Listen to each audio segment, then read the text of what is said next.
Hello students, I am Himanshu and I welcome you all on Hi Mentor. I hope all of you are doing great. So students, today in this class we are going to start with a new chapter. It's metals and non-metal. So without wasting any further time, let's get started.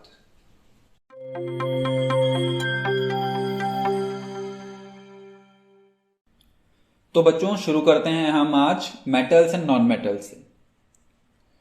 So let's start it.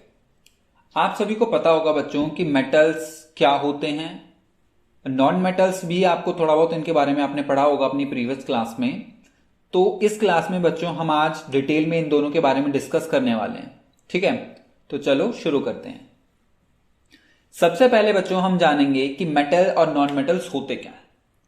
तो बच्चों आपको पता है metals जो होते हैं वो solid होते हैं. ये तो कॉमन है कि मेटल्स जो होते हैं वो सॉलिड होते हैं और हार्ड होते हैं. ठीक है बच्चों, ये तो कॉमन प्रॉपर्टी हो गई कि मेटल्स की. और एक बात और, वो बच्चों मेटल्स जो होते हैं थोड़े शाइन करते हैं, थोड़े बहुत शाइन करते हैं, चमकते हैं. जैसे गोल्ड ले लीजिए आप, गोल्ड थोड़ा सा शाइन करता है, थोड़ा क्या ज्यादा शाइन करता है. सिल्वर हो गया, प्लेटिनम हो गया, ये मेटल्स क्या करते हैं बच्चों, शाइन करते हैं. और मेटल्स के बच्चे कुछ कॉमन प्रॉपर्टीज होती हैं, जैसे कि मेटल जो होते हैं वो क्या करते हैं, वो हीट और इलेक्ट्रिसिटी को कंडक्ट करते हैं. मेटल्स क्या करते हैं, मेटल्स बच्चों हीट और इलेक्ट्रिसिटी को कंडक्ट करते हैं. ठीक है बच्चों, they are the conductor of heat and electricity. और मेटल्स जो होते हैं वो मैलिएबल्स होते हैं और डक्टाइल होते हैं. मैलिएबल का मतलब होता है बच्चों, अगर हम किसी भी मेटल को अगर हैमर से बीट करेंगे तो वो एक थिन शीट में कन्वर्ट हो जाएगा. ठीक है. और डक्टाइल का मतलब होता है बच्चों कि हम किसी भी मेटल को एक थिन वायर में कन्वर्ट कर सकते. उस प्रॉपर्टी को हम बोलते हैं डक्टिलिटी. ठीक है. तो मेटल्स जो होते हैं बच्चों वो गुड कंडक्टर होते हैं हीट और इलेक्ट्रिसिटी के, मैलिएबल भी होते हैं और डक्टाइल भी होते हैं. ये तो हो गई बच्चों कुछ जनरल बात मेटल्स की. एग्जाम्पल आप सभी को पता ही होगा कि मेटल्स जो होते हैं जैसे आयरन हो गया हमारा, एल्यूमिनियम हो गया, कॉपर हो गया, गोल्ड हो गया, और भी कुछ मेटल्स हैं बच्चों, प्लेटिनम हो गया, ये सभी मेटल्स हैं. और वहीं हम बच्चों बात करें नॉन मेटल्स की. मेटल्स में बच्चों हमने देखा था कि मेटल्स जो होते हैं वो सॉलिड होते हैं, लेकिन बच्चों नॉन मेटल के केस में ऐसा नहीं है. नॉन मेटल जो है बच्चों वो तीनों स्टेट में एग्जिस्ट कर सकते हैं. वो सॉलिड में भी एग्जिस्ट कर सकते हैं, लिक्विड में भी एग्जिस्ट कर सकते हैं और गैसियस फॉर्म में भी एग्जिस्ट कर सकते हैं. ठीक है बच्चों. और नॉन मेटल्स जो होते हैं वो अच्छे कंडक्टर नहीं होते बच्चों हीट और इलेक्ट्रिसिटी की. ठीक है. और ना ही हमें उन्हें हैमर से बीट करके थिन शीट में बदल सकते हैं, और ना ही वो ज्यादा डक्टाइल होते हैं, डक्टिलिटी भी उनके पास नहीं होती है. ठीक है. एग्जाम्पल के तौर पे आप देख लीजिए, कार्बन है, सल्फर, ऑक्सीजन एंड नाइट्रोजन. आप सभी को पता है कि और ये दोनों तो गैसियस स्टेट में पाई जाती हैं. ठीक है. और हाँ बच्चों ये नॉन मेटल है. ये जो फोटो आप देख रहे हो ये ग्रेफाइट है, आप इसे मेटल मत समझने लगना. ठीक है. ये ग्रेफाइट है. ठीक है बच्चों, ग्रेफाइट की फोटो है. तो ये तो बच्चों हमने देख लिया कि मेटल और नॉन मेटल क्या क्या होते हैं. तो अब हम बढ़ते हैं आगे. नेक्स्ट है हमारा फिजिकल प्रॉपर्टीज के बारे में बच्चों हम जानते हैं. ठीक है. फिजिकल प्रॉपर्टीज के बारे में हम डिस्कस करते हैं. तो स्टार्ट करते हैं बच्चों फिजिकल प्रॉपर्टीज से मेटल्स और नॉन मेटल्स की. ठीक है. तो एलिमेंट्स जो होते हैं बच्चों आप सभी ने अपनी 9th क्लास में पढ़ा होगा, matter around is pure, is matter around is pure में आपने पढ़ा होगा कि मैटर को बच्चों हमने दो पार्ट्स में क्लासिफाई किया था. एक तो हमने किया था प्योर सब्सटेंस में, और दूसरा था हमारा मिक्सचर. जो बच्चों प्योर सब्सटेंस था हमारा, प्योर सब्सटेंस, उसको हमने फर्दर 2 पार्ट्स में क्लासिफाई किया, एलिमेंट और दूसरा हमारा कंपाउंड. तो एलिमेंट जो होते हैं बच्चों वो मेटल्स, नॉन मेटल्स और मेटलॉइड्स और आते हैं. तो इस चैप्टर में बच्चों हम मेटल और नॉन मेटल्स के बारे में डिस्कस कर रहे हैं. तो हम एलिमेंट्स में मेटल और नॉन मेटल की फिजिकल प्रॉपर्टीज के बारे में देखेंगे. तो स्टार्ट करते हैं बच्चों फिजिकल प्रॉपर्टीज. मैं लिख भी देता हूं यहां पे कि ये जो है ना हम पढ़ रहे हैं यहां पे फिजिकल प्रॉपर्टीज के बारे में. ठीक है, फिजिकल प्रॉपर्टीज. तो बच्चों जो मेटल्स होते हैं वो सॉलिड होते हैं रूम टेम्परेचर पे। ये आप सभी को पता होगा कि मेटल्स जो होते हैं वो जनरली सॉलिड होते हैं, लेकिन एक मेटल बच्चों ऐसा भी है जो रूम टेम्परेचर पे वो लिक्विड होता है। वो है बच्चों हमारा मरकरी। मरकरी जो होता है वो रूम टेम्परेचर पे, मरकरी जो है वो बच्चों लिक्विड फॉर्म में एग्जिस्ट करता है। मरकरी रूम टेम्परेचर पे लिक्विड फॉर्म में एग्जिस्ट करता है, ये बात आपको ध्यान रखनी है, ठीक है। और वहीं बच्चों हम बात करें नॉन मेटल्स की। नॉन मेटल्स जो होते हैं बच्चों किसी भी स्टेट में एग्जिस्ट कर सकते हैं। They can exist in solid, liquid और इन गैसियस फॉर्म। मोस्टली क्या होता है बच्चों, मोस्टली जो होते हैं गैसियस स्टेट में नॉन मेटल्स एग्जिस्ट करते हैं, ठीक है। ये तो हो गई इनकी स्टेट की बात। दूसरा है कि मेटल्स जो होते हैं बच्चों उनका शाइनी सरफेस होता है, शाइनी सरफेस होता है मेटल्स का, ठीक है। तो इस प्रॉपर्टी को बोलते हैं बच्चों लस्ट्रस। तो मेटल्स आर लस्ट्रस, मतलब कि उनके पास प्रॉपर्टी होती है शाइन करने की। और इसमें एग्जांपल हमारे हैं गोल्ड ये बच्चों एयू जो है गोल्ड है और एजी जो है silver. Gold and silver are the best example which show that metal have a lustrous property. अगर हम बात करें वहीं बच्चों नॉन मेटल्स की, नॉन मेटल्स जो होते हैं नॉन लस्ट्रस होते हैं। नॉन मेटल्स जो होते हैं बच्चों ये शाइन नहीं करते, लेकिन होता क्या है, आयोडीन का क्रिस्टल जो होता है बच्चों ये शाइन करता है। क्रिस्टल ऑफ आयोडीन शाइन करता है, इसलिए लिखा है एक्सेप्ट क्रिस्टल ऑफ आयोडीन। तो मेटल जो होते हैं बच्चों लस्ट्रस होते हैं, नॉन मेटल्स नॉन लस्ट्रस होते हैं एक्सेप्ट क्रिस्टल ऑफ आयोडीन। और बच्चों हमने देखा था जैसे जब भी हमने चैप्टर शुरू किया था कि मेटल्स जो होते हैं वो गुड कंडक्टर होते हैं हीट और electricity. Metals are the good conductor of heat and electricity, ठीक है। और उसमें भी बच्चों मेटल्स में भी सिल्वर जो होता है बच्चों, सिल्वर बेस्ट कंडक्टर माना जाता है हीट के लिए भी और इलेक्ट्रिसिटी के लिए भी, ठीक है। वहीं अगर हम देखें lead, PB and mercury are the poor conductors, ठीक है। Metals are the good conductor of heat and electricity. Example में बच्चों कोई भी मेटल आप ले सकते हैं, जैसे कॉपर हो गया, एल्यूमिनियम हो गया। अगर पूछा जाए आपको कि बेस्ट कंडक्टर कौन सा है मेटल्स में, तो एजी इज द बेस्ट कंडक्टर। एजी मतलब सिल्वर, एजी का मतलब होता है बच्चों, मैं लिख देता हूं यहां पे, एजी है यहां पे silver and AU is gold, ठीक है। और वहीं अगर पुअर कंडक्टर की हम बात करें तो PB is lead and mercury, lead and mercury. अब वहीं हम बात करें बच्चों नॉन मेटल्स में, नॉन मेटल्स जो होते हैं वो पुअर कंडक्टर होते हैं हीट और इलेक्ट्रिसिटी के, लेकिन इसमें एक एक्सेप्शन है बच्चों ग्रेफाइट का। ग्रेफाइट जो होता है गुड कंडक्टर होता है, graphite is a good conductor, ठीक है। मेटल्स जो होते हैं बच्चों जनरली हार्ड होते हैं, मेटल्स जो होते हैं जनरली हार्ड होते हैं, लेकिन सोडियम और पोटेशियम की अगर हम बात करें ये बच्चों सॉफ्ट होते हैं। ये इतने सॉफ्ट होते हैं कि आप इन्हें नाइफ से भी कट कर सकते हैं, ठीक है। मेटल्स जो होते हैं वो जनरली हार्ड होते हैं, लेकिन sodium and potassium are softer than the other metals. अगर हम वहीं बात करें नॉन मेटल्स की, नॉन मेटल्स जो होते हैं बच्चों वो सॉफ्टर होते हैं जनरली। इसमें भी एक एक्सेप्शन है डायमंड का। डायमंड जो है बच्चों एक एलोट्रॉपिक फॉर्म है कार्बन की, जो कि सॉलिड होती है और हम इसे हार्डेस्ट सब्सटेंस बोलते हैं, हार्डेस्ट सब्सटेंस। नोन का मतलब बच्चों अब तक भी जितने भी एलिमेंट्स डिस्कवर हुए हैं उनमें डायमंड जो है सबसे हार्ड सब्सटेंस है, ठीक है। आइदर मेटल हो या नॉन मेटल हो, ठीक है। Diamond is the hardest substance present on earth, ठीक है। मेटल्स जो होते हैं बच्चों हार्ड होते हैं, नॉन मेटल सॉफ्ट होते हैं। नॉन मेटल्स में एग्जांपल है डायमंड का, ये आप ध्यान रखिएगा। और मेटल्स में सोडियम एंड पोटेशियम, ठीक है। और वहीं बात करते हैं हम बच्चों मैलिएबिलिटी एंड डक्टिलिटी की। मेटल्स जो होते हैं वो मैलिएबल होते हैं और डक्टाइल होते हैं। इनमें बच्चों बेस्ट एग्जांपल है गोल्ड और सिल्वर का, गोल्ड एंड सिल्वर, ठीक है बच्चों। अगर हम बात करें गोल्ड की, तो गोल्ड जो है बच्चों इतना डक्टाइल होता है कि आप 1 ग्राम ऑफ गोल्ड से कम 2 किलोमीटर का वायर बना सकते हो। एक थिन वायर आप बना सकते हो गोल्ड से 2 किलोमीटर का। ठीक है, तो गोल्ड जो है बच्चों वो इतना डक्टाइल होता है। ठीक है, अगर वहीं बात करें हम नॉन मेटल्स की, तो बच्चों नॉन मेटल्स जो होते हैं वो मैलिएबल, नॉन मैलिएबल होते हैं और नॉन डक्टाइल होते हैं।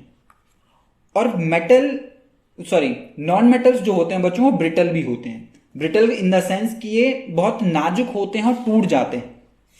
ब्रिटल का मतलब होता है बच्चों कि मेटल्स जो होते हैं वो इजीली टूट जाते हैं।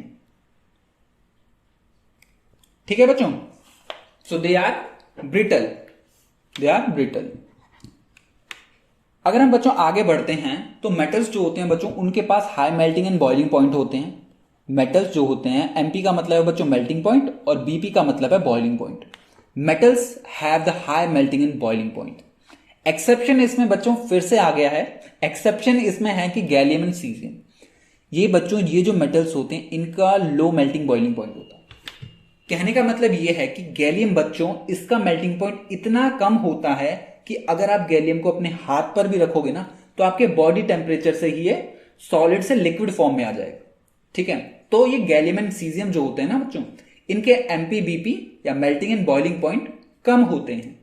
ठीक है, अगर हम वही बात करें नॉन मेटल्स की, तो नॉन मेटल्स जो होते हैं बच्चों उनके लो मेल्टिंग बॉइलिंग पॉइंट होते हैं।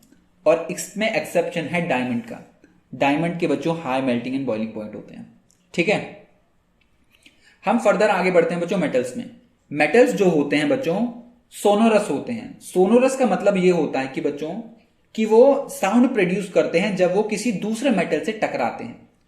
आप सभी ने देखा होगा कि मंदिरों में घंटी होती है। ठीक है बच्चों, जैसे ही उससे हम कोई भी मेटल या उसकी घंटी को बजाते हैं तो एकदम से हमें एक साउंड सुनाई देती है। ठीक है, तो वही प्रॉपर्टी है मेटल की सोनोरस। मतलब जब भी कोई मेटल दूसरे मेटल से टकराएगा तो एक साउंड प्रोड्यूस करता है। ठीक है, उस प्रॉपर्टी को हम बोलते हैं सोनोरस। वहीं बच्चों ये प्रॉपर्टी जो होती है नॉन मेटल्स में नहीं प्रेजेंट होती, इसलिए non metals are non sonorous. और दूसरी बात है बच्चों मेटल्स जो होती है उनकी डेंसिटी हाई होती है। आप डेंसिटी को आप ऐसे समझिए कि मैंने एक आयरन की बॉल ली। ठीक है, मैंने उसको पानी में डाल दिया। ठीक है, अब क्या होगा, मेटल की बच्चों डेंसिटी हाई होती है तो क्या करेगी, आयरन की बॉल क्या करेगी, पानी में डूब जाएगी। ठीक है, और लेकिन अगर हम नॉन मेटल की बात करें, नॉन मेटल जो होते हैं बच्चों उनकी डेंसिटी कम होती है, तो वो कम डेंसिटी के होते हैं एज कंपेयर टू मेटल्स। एक बात और बच्चों, मेटल्स में सोडियम एंड पोटेशियम की डेंसिटी बच्चों कम होती है। इनकी डेंसिटी कम होती है। और हाँ, आप इन्हें पानी में डाल के मत देखने लगेगा कि हमने डेंसिटी चेक करनी है सोडियम और पोटेशियम की कि पानी में डाल दिया। बच्चों जब हम सोडियम या पोटेशियम को पानी में डालते हैं तो ये वायलेंटली मतलब एग्रेसिवली रिएक्ट कर जाते हैं वाटर से और एकदम से ब्लास्ट हो जाएगा। ये रिएक्शन बहुत एक्सोथर्मिक होती है, तो आप ऐसा करके मत देखिएगा। मैंने आपको ऐसे ही बता दिया है कि मेटल्स में सोडियम एंड पोटेशियम की डेंसिटी कम होती है कि कभी पानी में डाल के देखने लग गए। ठीक है, ऐसा नहीं करना है। तो आगे बढ़ते हैं हम बच्चों। वहीं हमने देख लिया कि नॉन मेटल्स की डेंसिटी जो होती है वो कम होती है। और लास्ट पॉइंट है कि मेटल्स जो होते हैं बच्चों वो एलोट्रॉपिक फॉर्म में एग्जिस्ट नहीं करते। मेटल्स जो हैं एलोट्रॉपिक फॉर्म में एग्जिस्ट नहीं करते। कहने का मतलब है कि एक ही मेटल की कोई दूसरी फॉर्म नहीं है।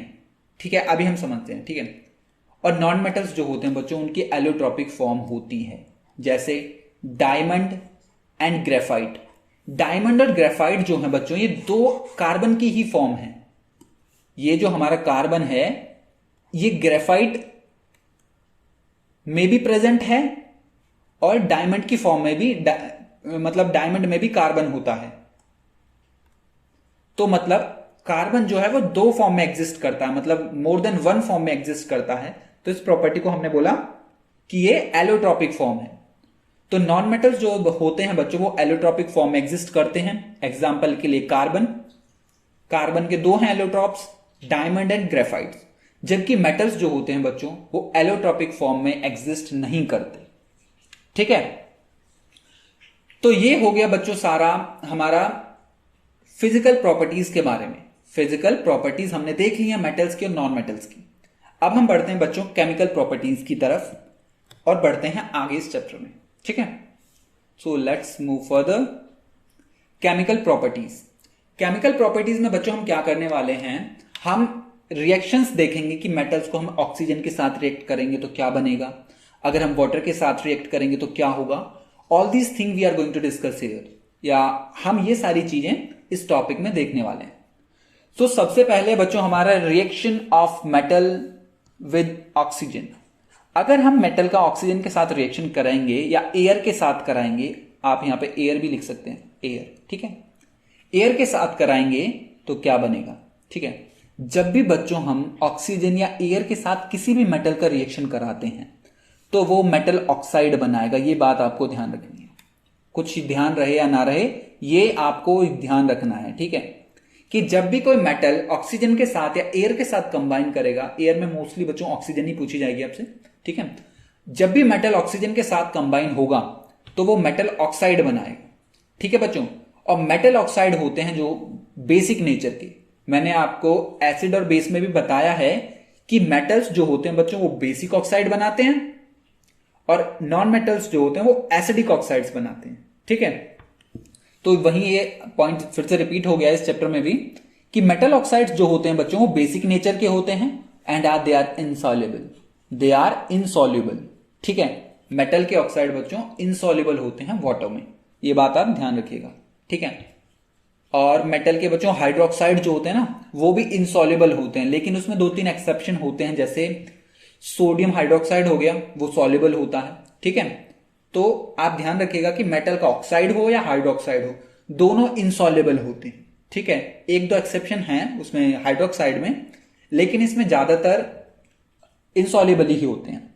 ठीक है, तो बच्चों हम अगर बात करें सोडियम एंड पोटेशियम की, सोडियम और पोटेशियम जो होते हैं बच्चों ये बहुत ही रिएक्टिव मेटल्स होते हैं। सोडियम और पोटेशियम जो होते हैं बहुत ही रिएक्टिव होते हैं, और जैसे ही बच्चों ये ऑक्सीजन के कांटेक्ट में आते हैं, ऑक्सीजन के कांटेक्ट में आते हैं तो ये आग भी पकड़ सकते हैं, क्योंकि ये रिएक्शन जो होती है बच्चों इतनी एक्सोथर्मिक होती है, कहने का मतलब कि इसमें इतनी हीट निकलती है कि ये आग भी पकड़ सकते हैं। ठीक है, तो रिएक्शन हमें दे रखी है कि जब हमने सोडियम का रिएक्शन कराया ऑक्सीजन के साथ तो उसने सोडियम ऑक्साइड बना दिया।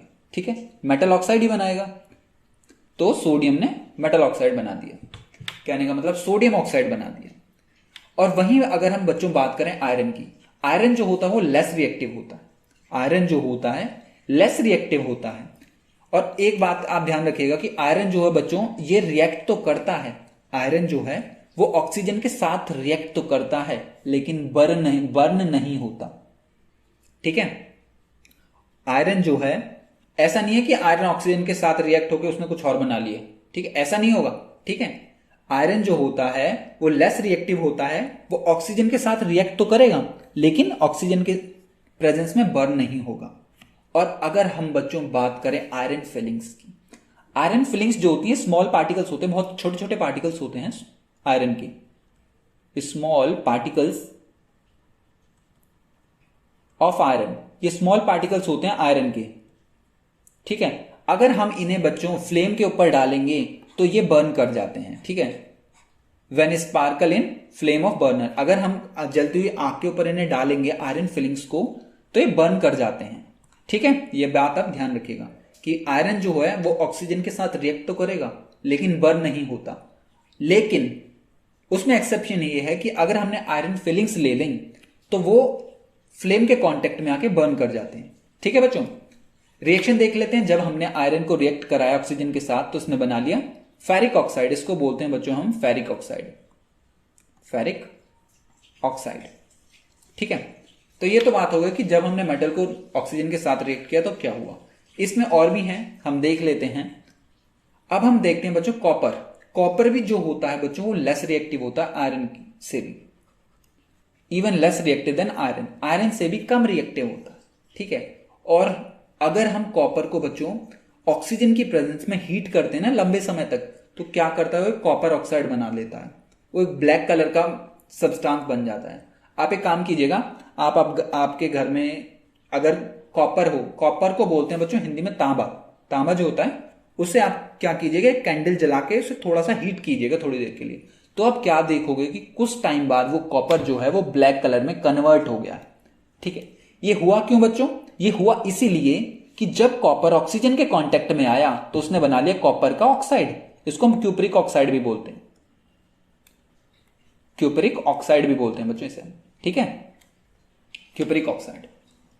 अब हम आगे बढ़ते हैं बच्चों एयू और एजी की।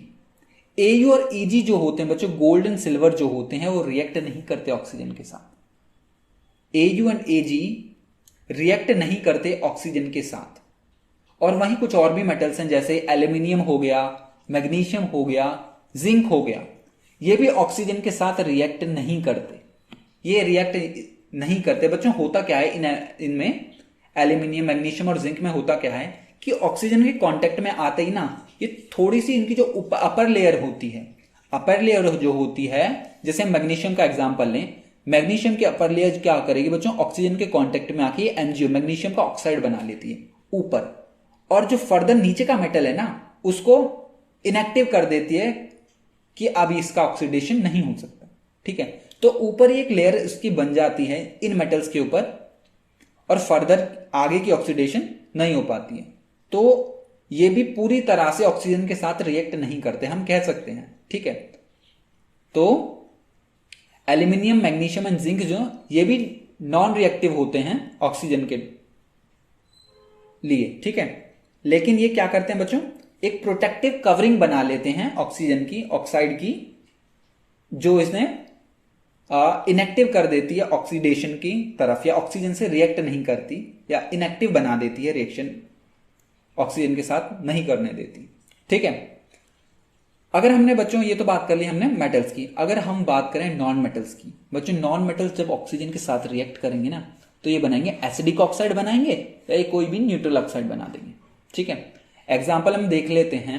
हमने कार्बन का रिएक्शन, ये कार्बन है आपको पता होगा, कार्बन का रिएक्शन जब हमने ऑक्सीजन के साथ कराया तो इसने बनाया CO2, और CO2 जो है बच्चों, carbon dioxide is acidic, carbon dioxide is acidic in nature. अगर मैं बात करूं न्यूट्रल ऑक्साइड की, तो न्यूट्रल में आप ले लीजिए, एग्जांपल ले लीजिए इसका, वाटर का। हाइड्रोजन गैस ली हमने और ऑक्सीजन को रिएक्ट कराया, तो इसने बनाया वाटर, और वाटर क्या होता है बच्चों, न्यूट्रल होता है। ठीक है, तो नॉन मेटल्स जो होते हैं जब वो ऑक्सीजन के कांटेक्ट में आते हैं तो वो एसिडिक ऑक्साइड बनाते हैं और न्यूट्रल ऑक्साइड बनाते हैं, दोनों में से कोई भी बना लेंगे।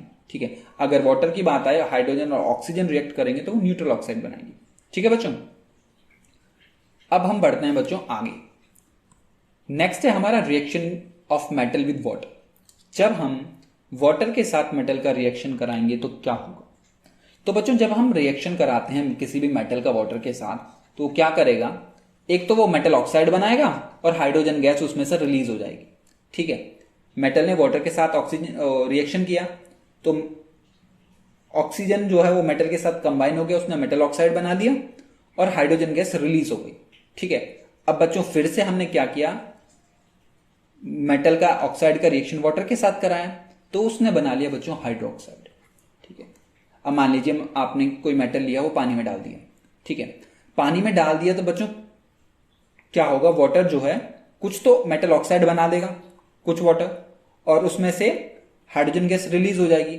बाकी का पानी जो है वो क्या करेगा, वो मेटल ऑक्साइड को मेटल हाइड्रोक्साइड में कन्वर्ट कर देगा।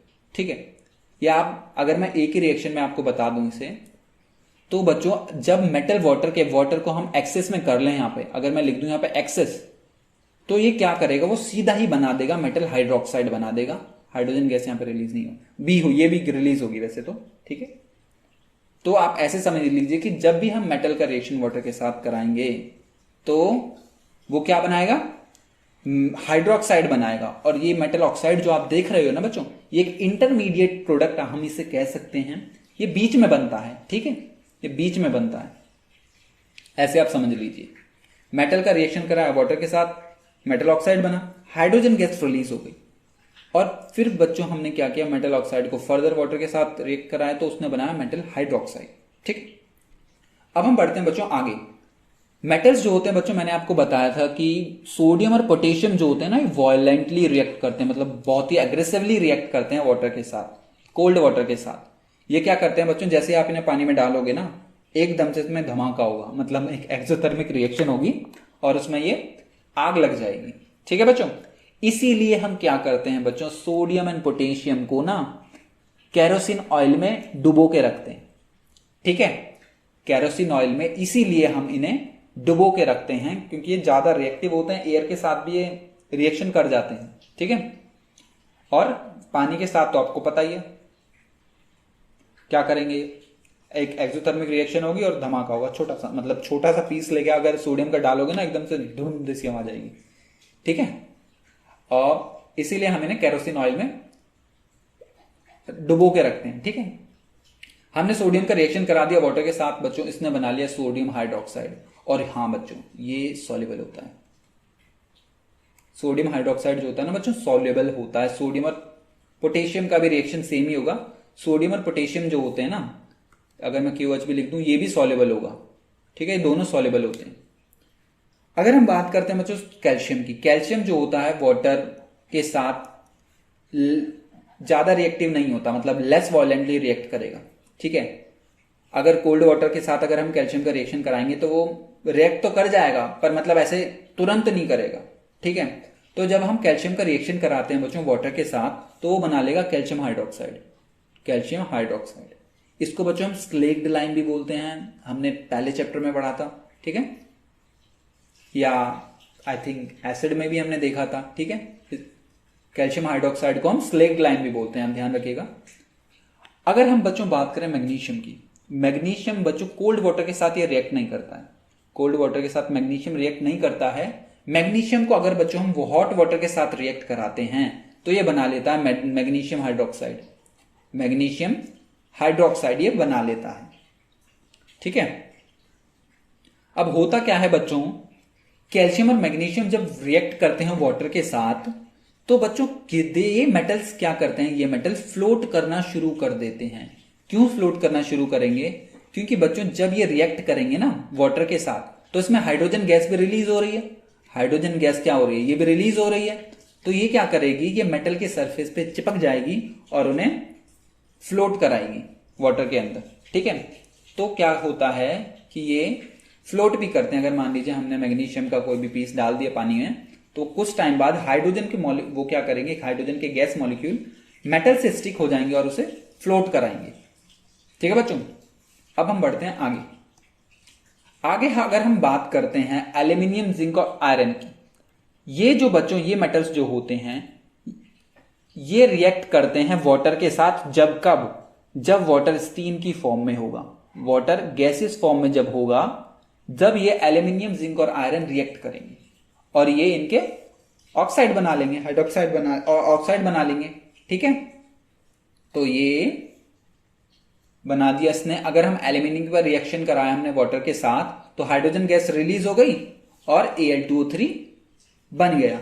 ठीक है, ऐसे बच्चों जिंक के साथ भी होगा और आयरन के साथ भी होगा। आपको इतना ध्यान रखना है कि जब हम एल्यूमिनियम, जिंक और आयरन को वाटर के साथ रिएक्ट कराएंगे तो ये मेटल्स जो है ना वो स्टीम, वाटर को स्टीम फॉर्म में या वाटर के गैसेस फॉर्म में ही रिएक्ट करेंगे।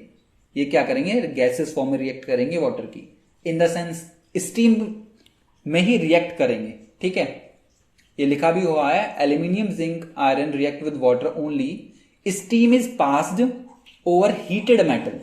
हीटेड मेटल के ऊपर जब स्टीम पास की जाएगी तो ये मेटल्स क्या करेंगे, रिएक्ट कर जाएंगे वाटर से या स्टीम से हम कह सकते हैं।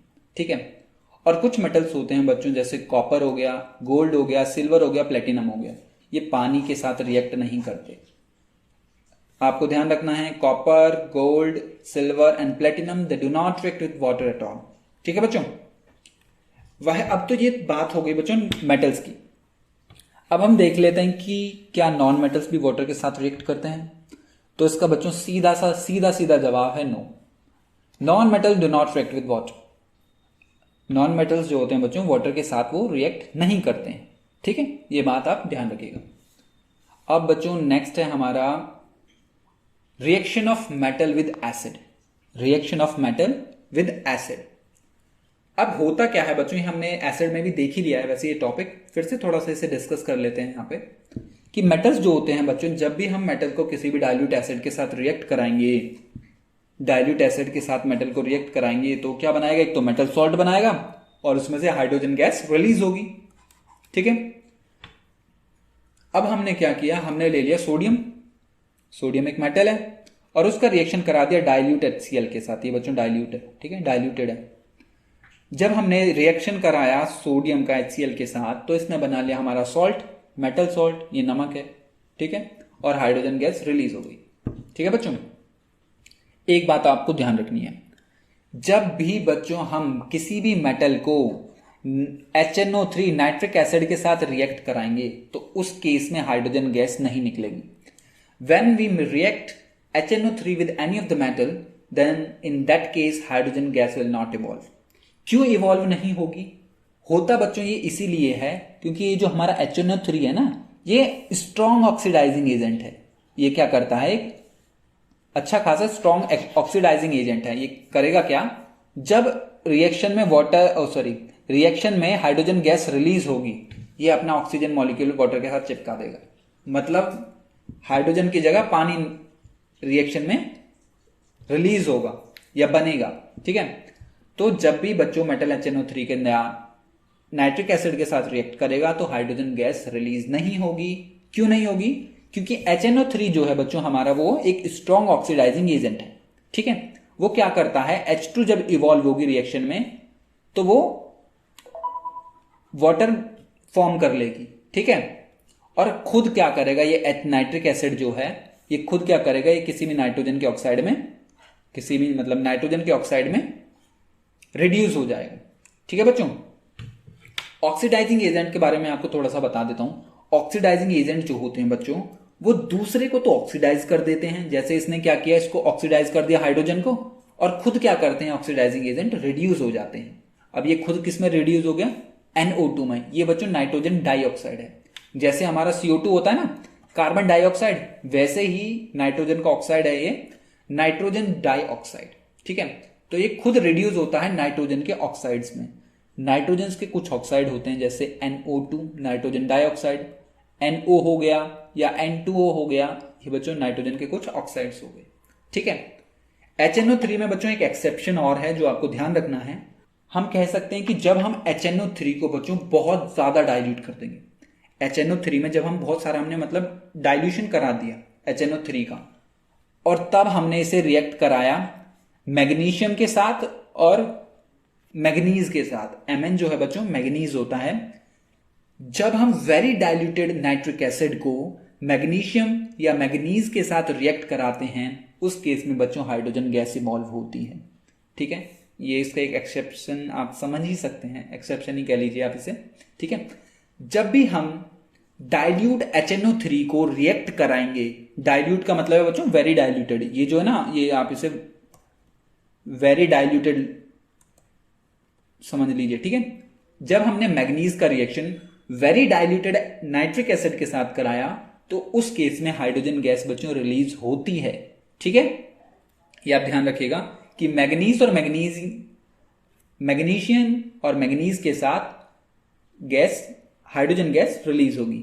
ठीक है बच्चों, अब आज की क्लास के लिए बच्चों हम 1 मिनट, हाँ ये भी थोड़ा सा देख ही लेते हैं। ठीक है, ये पार्ट भी हम देख ही लेते हैं आज के लिए। ठीक है, अगर हम बच्चों नॉन मेटल्स का रिएक्शन कराएंगे एसिड के साथ या डाइल्यूट एसिड के साथ तो वो रिएक्ट नहीं करते हैं। ठीक है, नॉन मेटल्स भी जो होते हैं बच्चों वो रिएक्ट नहीं करते हैं डाइल्यूट एसिड के साथ।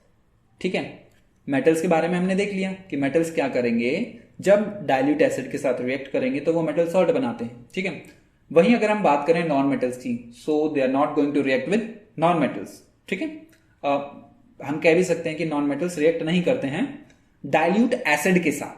ठीक है बच्चों, अब हम बढ़ते हैं बच्चों आगे हम देखते हैं बच्चों एक्वारेजिया। एक्वारेजिया जो हुआ बच्चों ये एक तरह का सॉल्यूशन होता है जो कि HCl और HNO3 कंसंट्रेटेड HCl और कंसंट्रेटेड HNO3 के मिलाने से बनता है। ठीक है, एक्वारेजिया जो है बच्चों ये एक तरह का सॉल्यूशन है जब हम कंसंट्रेटेड HCl और कंसंट्रेटेड HNO3 को 1:3 के रेशियो में मिक्स करेंगे तो वो क्या करेंगे बच्चों, वो बनाएंगे एक्वारेजिया, दोनों मिलकर बनाएंगे एक्वारेजिया। और इसको हम बच्चों रॉयल वाटर भी बोलते हैं। एक्वारेजिया को हम बोलते हैं रॉयल वाटर, रॉयल वाटर। ठीक है, अभी हम बताएंगे इससे रॉयल वाटर क्यों बोलते हैं। ठीक है, दो बात आप ध्यान रखिए इसमें, पहले तो कि ये फ्रेशली प्रिपेयर्ड सॉल्यूशन होता है कंसंट्रेटेड HNO3 और HCl का, जिसमें रेशियो होता है कंसंट्रेटेड HCl का 1% और रेस्ट जो होता है 1:3 का रेशियो होता है।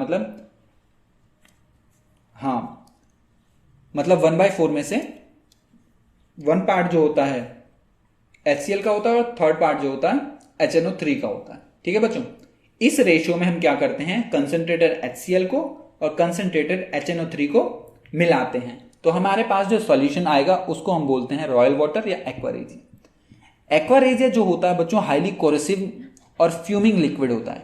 कोरेसिव का मतलब होता है बच्चों कोरोजन कॉज करा देता है किसी भी मेटल का, या हम कह सकते हैं जंग, आपने सुना होगा जंग, कि लोहे में जंग लग जाता है, तो ऐसे ही बच्चों ये एक्वारेजिया क्या करता है और मेटल्स में कोरोजन कॉज कर देता है।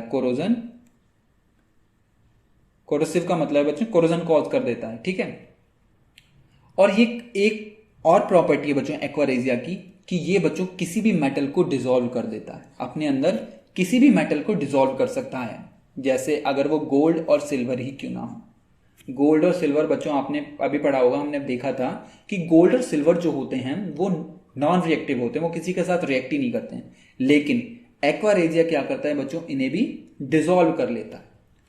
चलो अब हम एग्जाम्पल से समझते हैं। ठीक है, आपने देखा होगा कि सुनार, गोल्ड स्मिथ को आपने देखा होगा कि आपकी जब भी कोई ज्वेलरी जो होती है गोल्ड की है सिल्वर की है, आप उसे गोल्ड स्मिथ के पास लेके जाते हो तो वो करता क्या है, वो उसे एक सॉल्यूशन में डाल देगा। उस सॉल्यूशन में डालने के बाद उसे वो क्या करेगा, एक ब्रश से रब करेगा, ब्रश से रब करने के बाद उसे पानी से धो देगा। आप क्या देखोगे, उसमें डालते ही क्या हुआ, एक्वारेजिया सॉल्यूशन ने क्या किया, गोल्ड को ऊपर से कोरोड कर दिया। मतलब ऊपर से जैसे उसने एक्वारेजिया सॉल्यूशन में या रॉयल वाटर सॉल्यूशन में डाली आपकी ज्वेलरी, और उसने ऊपर की जो लेयर थी गोल्ड की उसकी कोरोजन उसमें कॉज कर दिया, और ब्रश से रब करने के बाद वो छूट गया, निकल गया और पानी से वापस धो के आपको दे दिया। ठीक है, अब उस केस में होता क्या है बच्चों, वो जो गोल्ड है आपका वो इस सॉल्यूशन में क्या करेगा, वो बच्चों सेटल डाउन कर जाएगा।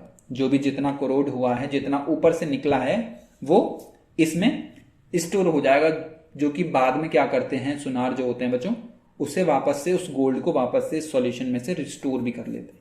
ठीक है, तो इस तरह से भी वो क्या करते हैं, गोल्ड की चोरी भी करते हैं। ठीक है, आप कह सकते हो। ठीक है, तो इसीलिए ही बच्चों से रॉयल वाटर भी कहते हैं। ठीक है, जब भी हम इसमें सुनार जो होता है, हमारा गोल्ड स्मिथ जो होता है, जब भी ज्वेलरी को डालता है तो क्या करता है, मेटल की ऊपर से एक लेयर को डिसॉल्व कर देगा। और ठीक है, इसीलिए क्या होता है, वो हमारी जो ज्वेलरी है वो क्लीन हो जाती है एक तरह से। ठीक है, लेकिन उसका वेट जो है ना बच्चों थोड़ा सा घट जाता है, थोड़ा सा कम हो जाता है। ठीक है, तो ये बात हो गई बच्चों एक्वारेजिया सॉल्यूशन की। ठीक है, फ्रेशली प्रिपेयर्ड सॉल्यूशन होता है कंसंट्रेटेड HCl और HNO3 का, 1:3 के रेशियो में होते हैं HCl और HNO3।